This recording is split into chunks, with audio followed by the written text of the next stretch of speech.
దేవునికి స్తోత్రం. మన రక్షకుడైన యేసుక్రీస్తు పరిశుద్ధ నామంలో మా హృదయపూర్వకమైన ఎల్రోయి వందనములు. మీరు చేయు పనిలోను ప్రయత్నములోను దేవుడు మహాకృపను అనుగ్రహించి ఆశీర్వదించును గాక. ఈ రోజు దేవుని వాగ్దానం సామెతల గ్రంథము 1వ అధ్యాయం 7వ వచనం.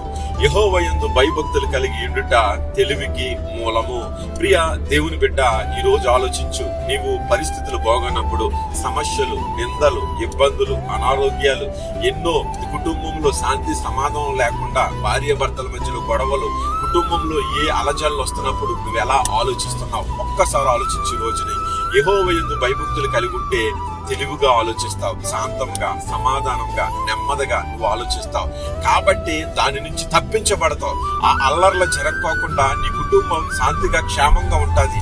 ఇదిగానే బైబిల్ గ్రంథంలో చూస్తే మోషేను చూడండి, అతన్ని చంపేస్తారేమో అని మంచి ఆలోచనతో దేవుని యందు భయభక్తులు కలిగి ఆలోచించి అతన్ని చమ్ముపెట్టులో పెట్టించి అక్కడ నుంచి తప్పించారు తెలివిగాని.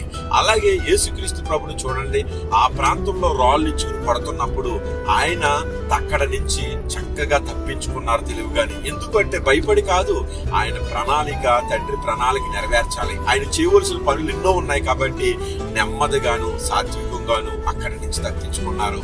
ఆలోచించి ఒకసారి దావీదు కూడా అంతే. అతను గొప్పవాడై ఉండి అతను సౌలు రాజు చంపేస్తాడేమో, బంధిస్తాడేమో, ఏం చేస్తాడో అని ఆలోచించి అక్కడ తింగరవాడిగా ప్రవర్తించి ఏమీ తెలియనట్లుగా ఉండి అక్కడ నుంచి తెలివిగా దావీదు తప్పించుకున్నట్లుగా మనం బైబిల్ గ్రంథంలో చూస్తాం.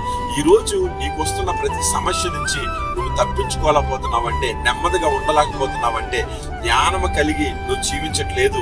అలాగే నీ మనసును నెమ్మదిపరుచుకోవాలి, నీ మనసును అదుపులో పెట్టుకోవాలి. అదుపులో పెట్టుకుని దేవుని యందు ప్రార్థించి ముందుకు వెళ్తే వాక్యం గుర్తుకు వస్తుంది. నెమ్మది కలిగి మంచిగా ఆలోచించి ప్రతిదీ కూడా శాంతిగా, సమాధానంగా చేసుకుంటావు. అటువంటి కృపా ధన్యత పరిశుద్ధ ఆత్మ నీకు, నీ కుటుంబానికి దయచేయును గాక. ఆమేన్.